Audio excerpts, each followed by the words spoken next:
आम्ही गेले 2-2.5 वर्ष नुसतं आम्ही नाही तर 33 देशांमध्ये ज्याची नोंद घेतलेली आहे गद्दारीची 50 खोके एकदम ओके, त्याच्यातला कदाचित एक खोका हा दिसला असेल आज.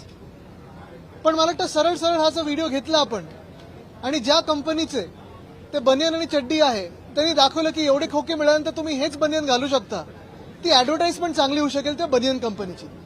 कारण आता आपण पाहतोय की हे व्हिडिओ सगळीकडे फिरत आहेत. परवा एक गद्दार आमदार मारामारी करताना, बुक्केबाजी करताना, आज एकतर खोकेसोबत बसले, म्हणजे त्या बॅगमध्ये काय आहे आता त्याचं बदलून बदलून सांगतील की नाही नाही ते महात्मा गांधी छापलेलेच बनियन होते, बाकी काही नव्हतं त्याच्यात. पण स्पष्टपणे जे दिसत आहे ते स्वतः आता कॅबिनेट मंत्री आहेत, त्यांच्यावर आरोप झालेत, हॉटेल घेण्याचा प्रयत्न, जमीन ढापण्याचा प्रयत्न, हे सगळे आरोप झालेले आहेत. मुख्यमंत्री महोदयांनी स्वतः उच्चस्तरीय चौकशी देखील लावलेली आहे.